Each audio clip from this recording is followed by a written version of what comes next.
नमस्कार, यूपी की बात में आपका स्वागत है। मैं मुरली मनोहर, आप देख रहे हैं नेशनल कवरेज।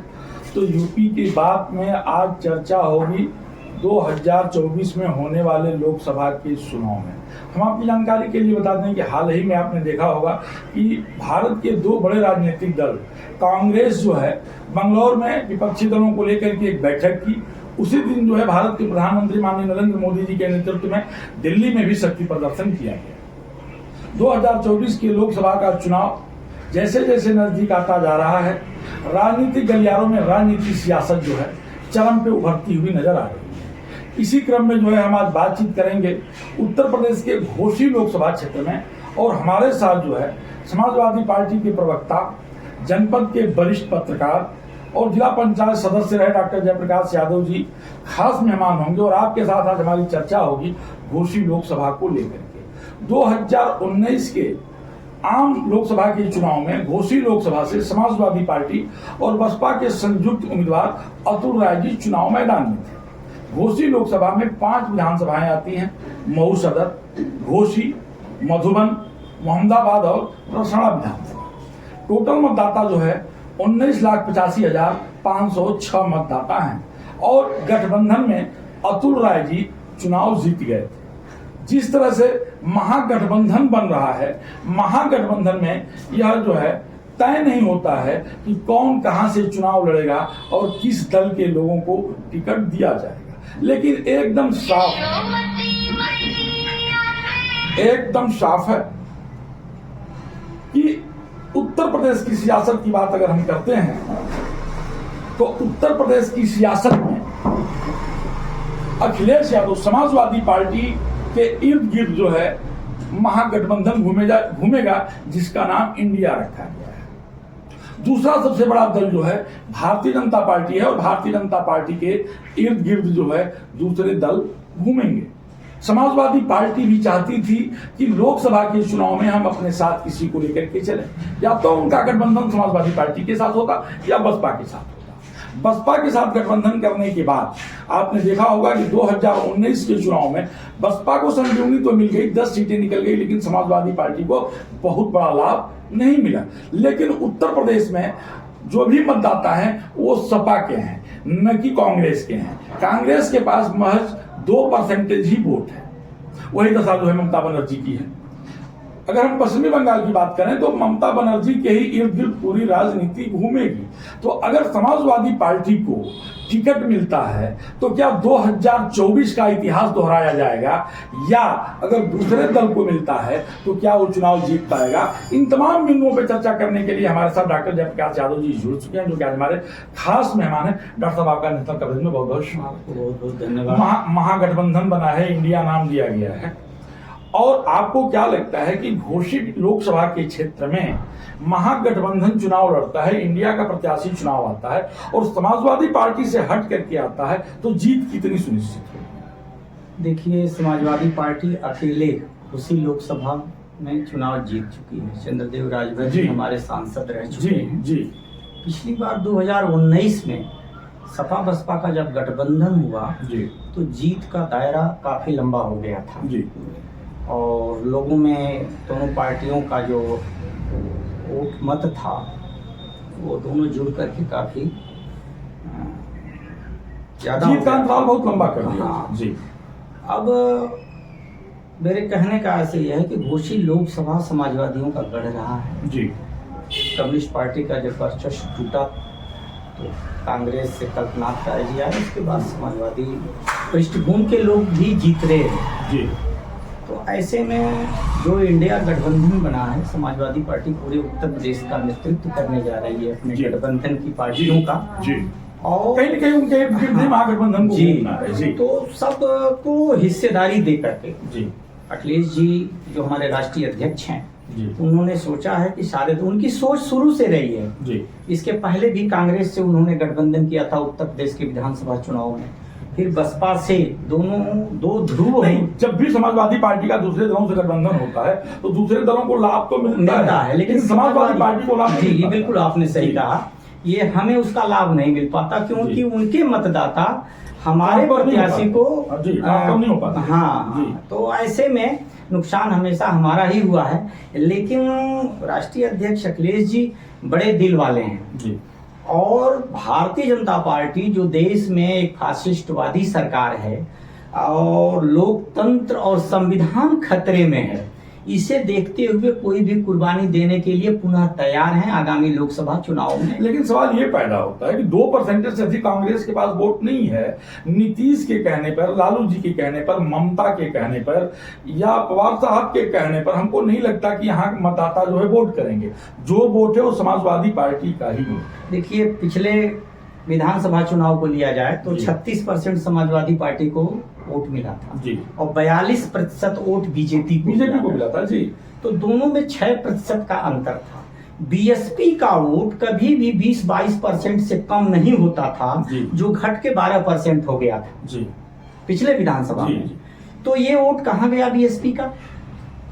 एक बात और है, अगर हम घोषित लोकसभा पे बात नजर डालें तो आपका मधुबन विधानसभा से जो है रामविलास चौहान जी भाजपा के विधायक हैं। जी जी घोषित विधानसभा से दारा सिंह चौहान 2022 में मंत्री थे और इस्तीफा देकर के समाजवादी पार्टी ज्वाइन कर लिया था। चुनाव भी लड़े और चुनाव जीत भी गए, लेकिन लोकसभा चुनाव के पहले जो है इन्होंने इस्तीफा दे दिया और भारतीय जनता पार्टी में चले गए। सदर विधानसभा की हम बात करें तो सदर विधानसभा जो है सुहेल देव से जो है अब्बास अंसारी चुनाव लड़े, लेकिन अब ओम प्रकाश राजभर भी जो है घटक दल हो गए हैं, वो एनडीए के घटक दल हो गए हैं। और मोहम्मदाबाद की बात करें तो मोहम्मदाबाद और रसना से बसपा के जो है आपके उमाशंकर सिंह जी हैं। तो ऐसे में समाजवादी पार्टी के लिए क्या ओम प्रकाश राजभर और दारा सिंह चौहान समस्या पैदा कर सकते हैं? हाँ बिल्कुल नहीं। मैंने कहा ना कि समाजवादियों का एक गढ़ है। समाजवादी पार्टी बिना ओम प्रकाश राजभर और बिना दारा चौहान के चुनाव जीती। ऐसे में ये नहीं कहा जा सकता कि समाजवादी पार्टी की तरफ जनता निगाहें लगाई हैं कि ये जो भाजपा का रुख है जन विरोधी। जी देश में आज देख रहे हैं मणिपुर जल रहा है, कैसे कोई सोचा बेटी बचाओ बेटी पढ़ाओ का नारा देने वाले आज बेटियों पर कैसे पील पड़े हैं, उनको नेस्तनाबूद करने पे पड़े हुए हैं। और लूट हत्या बलात्कार आगजनी रहजनी, अभी आपके यही देखिए रात में ही एक हत्या हुई है। यहाँ भी हत्या हुई, और जिन अपराध और अपराधियों को खत्म करने की बात कहते हैं, बुलडोजर चलाने की बात करते हैं बाबा जी, आप देखिए उनके समाज के जो अपराधी हैं सारे एकदम बिल्कुल फ्री हैं या तो जेलों में मस्ती ले रहे हैं। जी उनके ऊपर अपराध का कोई ठप्पा जो पखईपुर में हत्या हुई है, जी जो जी पखईपुर में हत्या हुई है, उस हत्या में कहीं न कहीं जो है भारतीय जनता पार्टी की नेता का हाथ है। नेत्री का नाम आ रहा है। जी जी जी शायद उनकी गिरफ्तारी भी सुनने में मैं कंफर्म नहीं हूँ, लेकिन शायद उनकी गिरफ्तारी हो गई है। तो ऐसे में लोगों में आक्रोश है। जी सन 1975 में जब देश में इमरजेंसी लगी थी, इंदिरा जी ने लगाया था, तो कहीं दिख थोड़े रहा था। एक जयप्रकाश नारायण का आंदोलन जब चला था तो पूरे देश की जनता यूनाइट हो गई थी। उसी तरह से कांग्रेस के खिलाफ 1989 में जब बीपी सिंह निकले थे तो जनता ने चुनाव लड़ा था। जी अब मुझे लग रहा है कि मोदी जी का ये जो 10वां साल का कार्यकाल है, पूरी जनता देश की भुगत रही है, महंगाई से, बेरोजगारी से, भ्रष्टाचार से, लूट से, हत्या से, डकैती से, बलात्कार से, आर्थिक मामलों में, सामाजिक मामलों में, सारे मामलों में ये खेल हैं। 80 सीटें उत्तर प्रदेश में लोकसभा की हैं और दिल्ली की कुर्सी उत्तर प्रदेश से ही तय होती है। आपको क्या लगता है कि आने वाले लोकसभा के चुनाव में उत्तर प्रदेश में महागठबंधन की स्थिति क्या रहेगी? देखिए मैं आपको एक जानकारी के लिए बता दूं कि उत्तर प्रदेश में कभी 46 सीट अकेले समाजवादी पार्टी जीती है लोकसभा का। जी जी जीती, वो भी दौर हमारा रहा है जी। और हमने जीत के दिखाया है। और आज जो जनता चुनाव लड़ने के लिए सड़क पर आ रही है, चूंकि इतना भय पैदा किया गया है लोगों के खिलाफ कि अब आंदोलन नहीं हो रहे हैं जी, अब जनता धीरे से स्वीप करने जा रही है और देख रही है इनके 9 महीने का और कार्यकाल है, उसके बाद इनको सीधे जाना ही होगा। मन बना चुकी है। अगर घोषित लोकसभा चला जाता है महागठबंधन के पास तो समाजवादी पार्टी का रुख क्या होगा? बिल्कुल चुनाव लड़ेगी, जीतेगी समाजवादी पार्टी।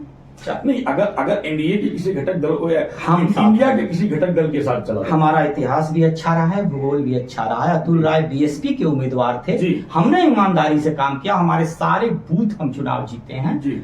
कोई बूथ ऐसा नहीं बचा था जो 2014 की बात करें तो 2014 में मोदी लहर थी और यहाँ से हरिनारायण राजभर जी चुनाव जीते थे। जी जी।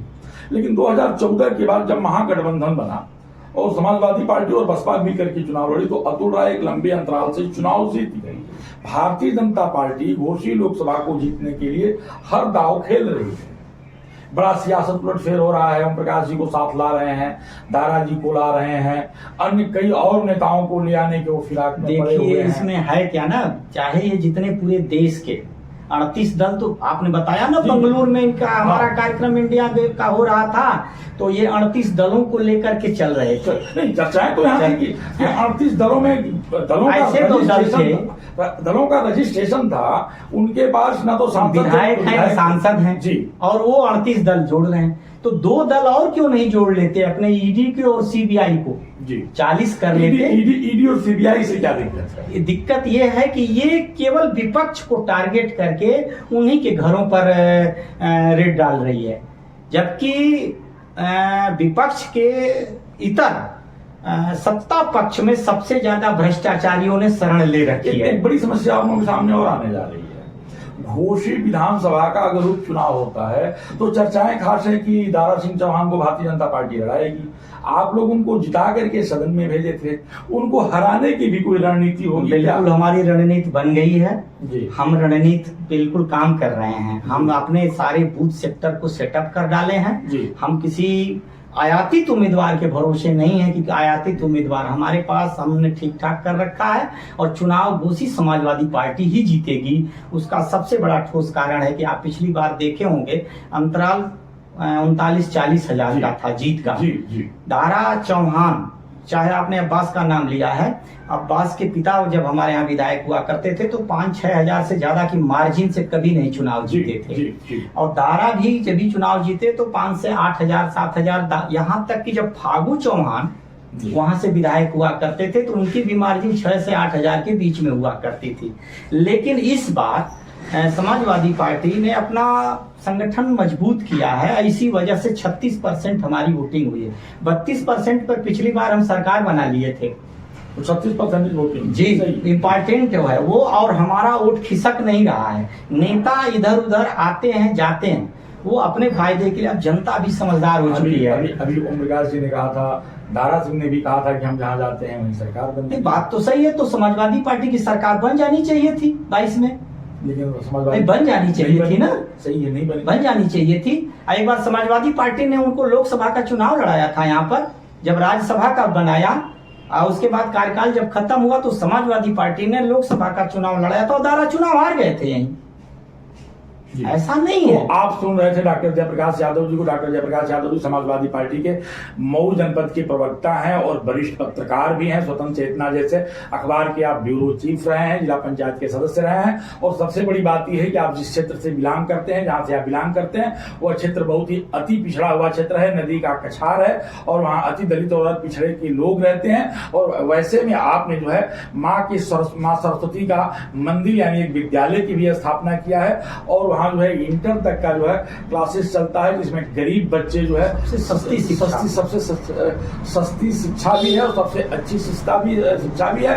और वहाँ सबसे बड़ी बात यह है कि उस विद्यालय में गरीब बच्चे जो है पढ़ करके जो है शिक्षा के क्षेत्र में एक ज्योति जलाने का काम कर रहे हैं। मुरली मनोहर के साथ प्रिंसी खास रिपोर्ट। आप बने रहिए मेरे